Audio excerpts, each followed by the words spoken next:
we're going to be talking about a main problem that most of us face on a daily basis, which is the root of all the negative things we're feeling, all the bad things we're experiencing in life, all this cramming, all this stress, all this pressure, all boils down to one single thing. We don't know how to say no. Your boss would ask you to stay overtime and do some work. You can't say no, you say yes, and before you know it, you feel bad, you feel angry, you feel frustrated. Your family would ask you to do a certain thing, and you can't say no, you feel pressured by this thing. You don't want to do it, but you're forcing yourself into doing it. And let me ask you a question. How do you feel when you're forcing yourself into doing something? First off, it will drain your willpower because you are forcing yourself into doing something. This reflects on your motivation. When your willpower is getting lower and lower and lower, you will start losing the sense of motivation.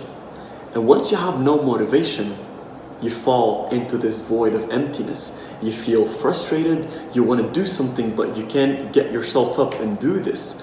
When you feel that there's no motivation, a lot of people, when they talk about depression, when they talk about mental health or negative emotions, one of the main things they report is that they don't feel motivated.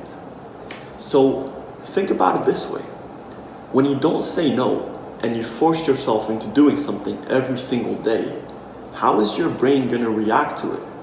Your brain doesn't understand that you have the ability to say no. Most people can't say no, whether it's because they're embarrassed or they feel awkward about it or they feel this sense of obligation. You got to keep in mind that the only obligation you have is to take care of this. Because if you don't take care of your mental health, of how you feel, of how you think, your entire life would follow. If everything is going in a negative way, your life would follow. Now, of course, at first, because it's a habit and you're used to it and it's wired in your brain, it might be a bit hard to just say no to everything immediately. And I'm not saying say no to everything. I'm saying before you say no, first, when somebody asks you to do something, consider saying, give me a minute to check my schedule, give me a minute to think about it.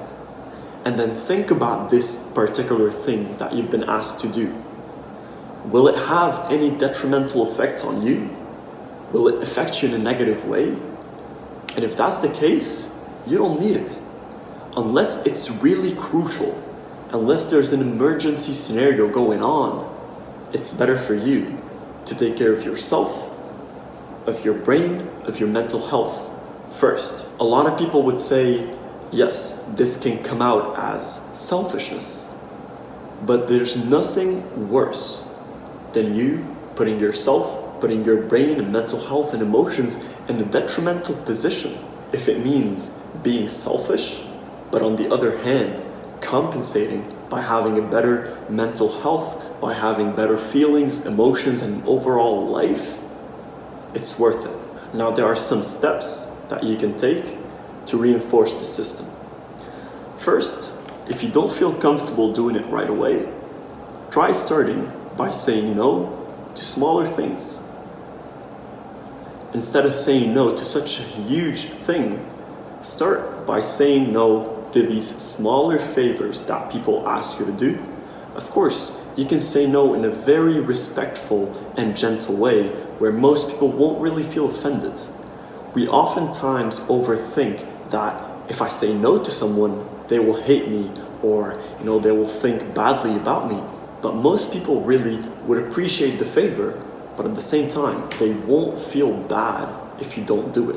And as you keep moving forward, you'll start saying no to more and more things until you get to a point where you're comfortable saying no to anything that could be detrimental or bad for you.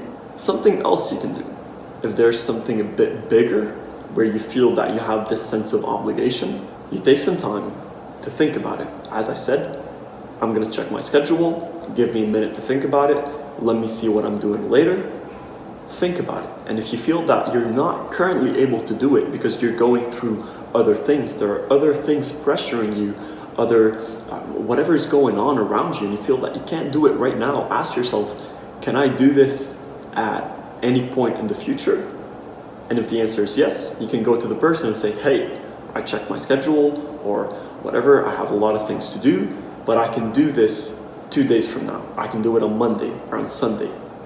Then you're not saying no to the person, you're saying, yes, of course I can do it, but I can't do it right now because I have other obligations. I can do it later. And furthermore, another thing you can also use, if somebody asks you for a big favor, again, think about it. And if you don't think that you can do it, just say, hey, I don't think I can do this, but I can do another smaller favor for you. If your boss asks you to stay at work for another 4 hours, you can say, I actually can't. I have something to do, but I can stay for another hour. Of course, if you feel comfortable doing it, learn to say no, because as I said, it's one of the main roots of problems, especially on an emotional and mental health level, and you can avoid it and overcome it by just saying the word no.